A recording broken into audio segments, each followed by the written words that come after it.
자, 안희정 전 지사에 대한 얘기인데요. 어제 검찰에 출석해서 20시간 넘게 조사를 받고 오늘 아침에 귀가했습니다. 먼저 귀가 모습 영상으로 확인하겠습니다.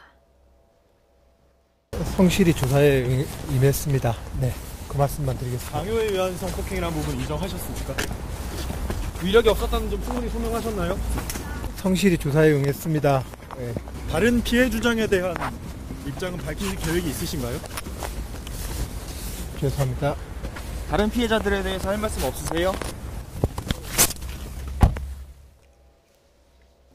네, 안희정 지사 어제 오전 10시에 이제 검찰에 출석을 할 때는 또 그 합의에 의한 관계였다고 생각을 했으나 당사자들이 그렇지 않다고 하기 때문에 그 부분에 대해서는 사과한다라고 밝혔는데 지금 오늘 아침에 귀가를 하면서는 조사에 성실히 임했다 이 한마디만 했어요. 어떻게 보셨습니까? 기본적으로 이제 본인이 작정하고 들어가서 말할 내용, 진술할 내용과 실제로는 조사받으면서 하는 내용이 그렇게 일치하지 않을 수가 있습니다. 왜냐하면은 고소한 내용 자체를 모르는 상태이기 때문에 네. 그러면 그리고 또 제출한 증거들이라든가 지금 뭐 여러 가지 압수수색을 통해서 받은 확보한 증거들이 변호인과 안희정 지사가 가지고 있는 어떤 그 일종의 그 증거라든가 지심 증거가 다를 수가 있어 갖고 그런 부분에서 이제 더 이상 얘기를 하게 되면은 본인의 어떤 여러 가지 상황이 불리할 수 있기 때문에 되게 간단하게 성실 조사에 임했다는 정도만 하는데 약간 좀 그 뒷꼬리가 올라가는 것 같으니까 약간 지치고 좀 네. 약간 좀 화가 나는 느낌은 보이시지만 이 단계에서는 말을 할 게 없죠. 왜냐하면은 그 말 자체가 이제 다음에 또 해명을 해야 될 부분이니까요.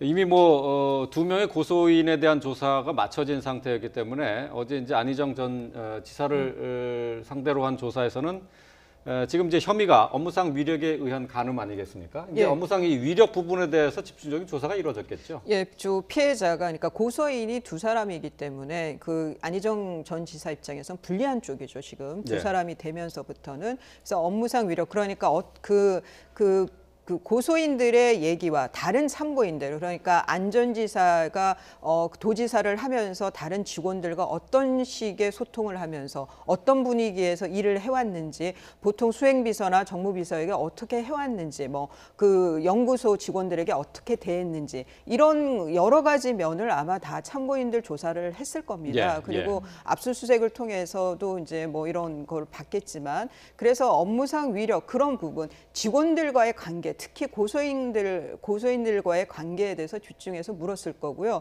주목할 거는 제2 피해자의 경우에 그 제2의 고소인 두 번째 2차 고소인의 경우에는 기습 추행도 있었다고 얘기를 하거든요.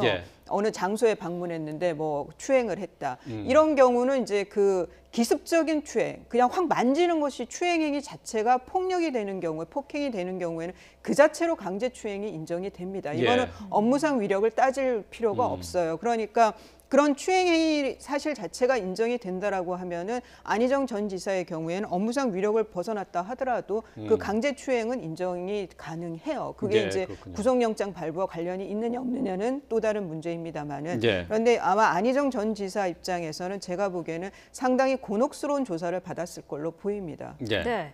이 업무상 위력이라는 부분이 사실 입증하기가 애매모호한 부분이 있기 때문에 어떤 법원의 판단에도 영향을 미칠 수 있을 것이라는 그런 예상이 많은데요. 법조계에서 볼 때는 어떻습니까? 이게 아무래도 사건의 특수성이 있기 때문에 이게 업무상 위력이 인정될 수 있을까요? 그러니까 이제 업무상 위력은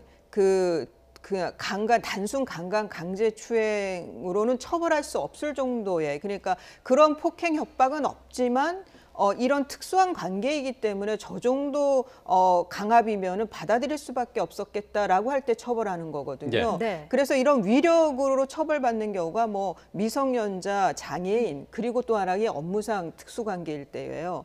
그러니까 이제 현실적으로 판례가 그렇게 많지는 않지만 실제 이제 유죄 판결을 받은 것들은 있습니다. 그런데 안희정 전 지사의 경우에는 저는 피해자가 지금 2명 고소인이 2명이라는 면에서 그리고 아마 두 사람 다 좀 그 어떤 일맥상통한 주장을 계속 했을 거예요. 그 안 지사와의 관계에 대해서. 그럼 저는 좀 안희정 전 지사의 경우에는 불리한 입장이다라는 취지로 좀 생각이 듭니다. 안희정 전 지사가 어제 검찰에 출석하면서 밝혔던 내용은 글쎄 이제 그동안 피해자들이 예상했던 바하고는 좀 달랐을 것 같아요.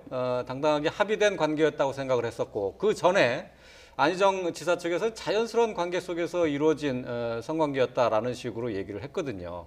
이 부분은 글쎄 이제 앞으로 조사가 진행되어 봐야 알겠습니다만은 이게 쉽게 서로 가리기가 쉬운 부분은 아닐 것 같아요. 이게 주장하시는 바는 그런 것 같습니다. 그러니까 더조민주주의 연구소라는 데가 있었고 본인은 소장을 2015년에 그만둔 상태에서 자연스럽게 뭐 거기서 이제 자기가 출입을 했고 거기에 있는 연구원과 어떤 뭐 여러 가지 어떤 그 정책적인 면에서 얘기를 하다가 그러면서 이 자연스럽게 어떤 뭐 감정의 관계가 됐다 이렇게 주장하시게 되면은 예. 업무상도 빠져나가고 자연스럽게란 말도 적용이 될 수 있는 그러니까 본인이 주장이 적용될 수 있는 부분이기 때문에 그런 방식으로 명확하게 업무상은 아니고 자연스러운 관계라고 하는 것이 이제 연결되도록 이제 말씀을 하신 것 같아요. 예. 근데 이제 문제는 그거죠. 그게 실제로 본인이 느끼는 형태의 자연스러운 관계라는 것은 본인이 느끼는 거죠. 예. 그죠? 그 말하자면 더존연구소 연구원이 생각하시는 그러니까 네. 안희정 전 지사를 생각하는 건 다를 수 있지 않습니까? 유력한 대선 후보 아니면 적어도 충남지사 형태라고 하면은 거기서 이제 업무상 위력이라는 것에 대한 판가름이 구분될 수 있지만 조금 모호한 건 그렇습니다. 그것을 입증하는 건 또 다른 문제가 되겠죠. 예, 예. 왜냐하면 거기에 있는 소장이 충남지사를 그냥 뭐 손님으로 불러갖고 얘기하는 과정에서 그런 뭐 감정이 생겼다라고 하면은 그걸 그쪽 변호사 쪽에 입증한다고 하면은 논란의 여지가 더 많아질 수가 있는 거죠. 확실한 관계다. 예. 애매한 부분이 있을 수 있다는 겁니다. 이렇게 서로 주장이 다른 경우에 글쎄요 이제 피해자와 가해자 재판부에서는 어느 쪽의 주장을 더 사게 될까요?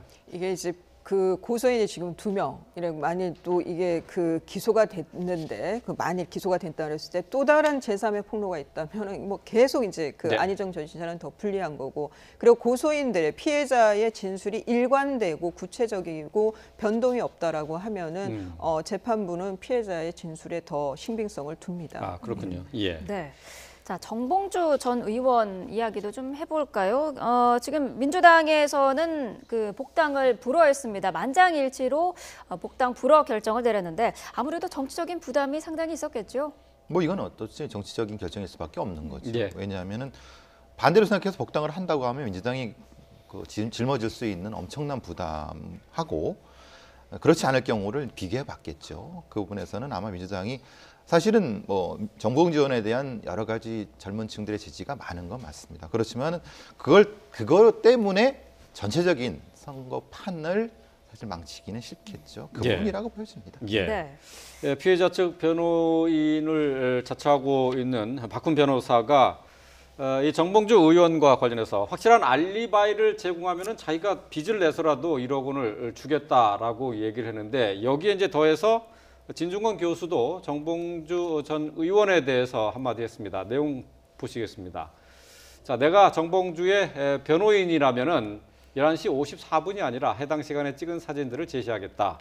그러니까 앞서 이제 박훈 변호사가 얘기했었던 게 이 일이 있었던 그날 당일 오후 2시부터 2시 40분까지의 그 사진 증거를 내놔라 이제 그렇게 얘기했거든요. 이제 같은 얘기가 되는 거죠. 그러니까 이게 이제 정봉주 전 의원의 그 전략은 그 시간마다 이제 그 증거 사진을 보여주면서 내가 그 호텔에 간 적이 없다라는 걸 그 주장하고 싶었는데 네. 오히려 이것이 외려 좀 본인의 그 자충수가 될 수도 있는 상황이 돼버렸어요. 지금 그 1시에서 2시 52분, 그러니까 오후 1시부터 2시 52분 사이에 사진이 없다라고 하면은 예. 그러면은 간 거 아니야 라가 될 수가 있게 돼버린 거죠. 예. 근데 이거는 뭐 결과를 더 봐야 되겠습니다만은 700장이 넘는 사진을 뭐 SNS에 특히 이제 그 정봉주 전 의원을 지지하는 사람들이 찾아주고 있다라고 하니까 예.